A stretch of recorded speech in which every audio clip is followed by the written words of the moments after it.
Okay, back again. I took all the line off the reel, off the spool. That did take some time to do because it was a full spool of line. But okay, let's get into it. We got our pen wrench, which will fit the most pen reels. Got a pen wrench and I got a small screwdriver. If need be, I can always use a larger screwdriver, but let's first take off the locking nut, or the locking screw per se. Again, it's turning quite nicely, so hopefully this one won't fight like the Bridge City reel. That was a tall order to do that one. But next, we're taking out the nuts. We got a pen wrench, and we're going to turn towards the counterweight, not the handle, but the counterweight, so it's turning left. So the nut on the Schuitz reels do fit the pen wrench. As you can see here, this is your standard pen wrench, and it does fit just fine. You can see that. So if you're worried about a wrench, just simply use the pen wrench for that. And there should be possibly a marking pen made it. I have to clean all the rust off, but I was reading on some pages that maybe there should be the word pen maybe written on the handle on the backside. I'm not really sure if that's true or not, but I'm going to scrub that clean and see if there's any markings on the handle. Next, we're going to take off all the screws. You can get a better look at the reel now. You can see it's very similar to a pen. Let's just use a small screwdriver first to see. No, that's what to do. We have to use the larger ones. That was a little tight. There you go. They're turning. It just needs a little bit more force. That's all. I'm guessing this reel doesn't get taken apart very much.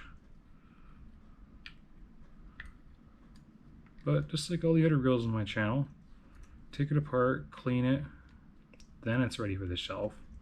That's so that you don't have to worry about any kind of scary stuff inside if you want to go fish with it or something like that. Very similar to a C-Ford, but not exact. Like the way it's constructed, like the bones of the reel, it's very similar. The screws, the way the frame is made.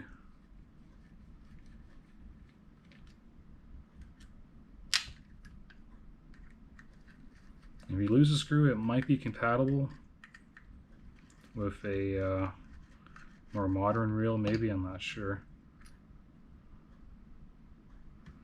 Alright. Oh wow, that looks just like a pen. Up close. So you can see here, that's just your standard bridge assembly. There's your yoke and all that other stuff. But yeah, very similar to the C-Ford. You know, the way it's, you can see it still works after all these years of shifting. It still shifts.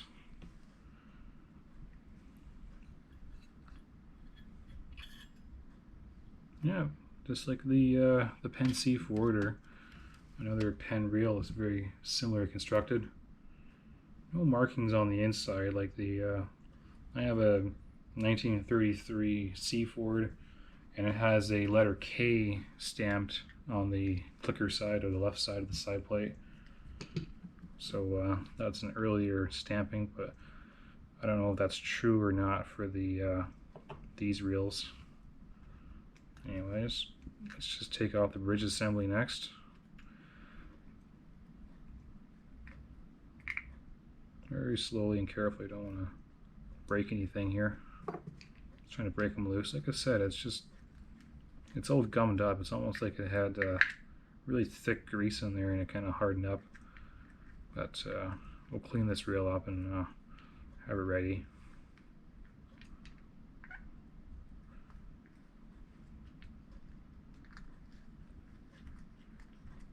Okay, out comes the bridge.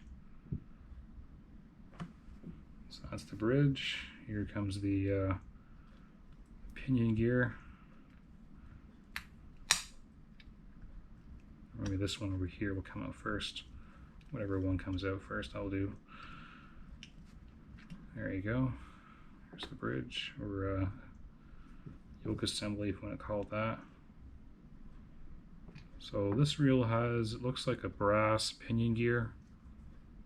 A bit greasy to see, but I think it's brass. It has that color to it. There's a lot of grease in this thing. Look at that grease on here. Wow. So it's probably been used.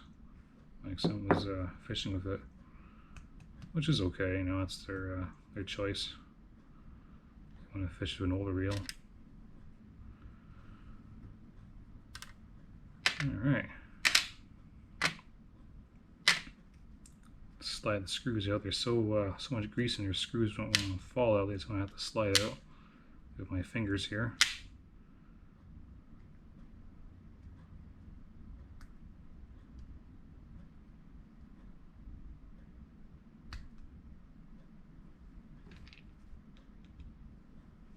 There you go. Just kind of push it out. All right. Pop the main gear out. So, like I was saying earlier, very similar to the Seaford. I just did that. Big giant main gear. So this is the inside workings of it. Very similar to that previous reel I did.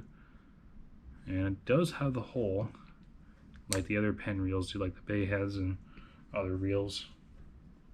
Let's take this big giant screw off and see if I can. Oh, it came off. That's good.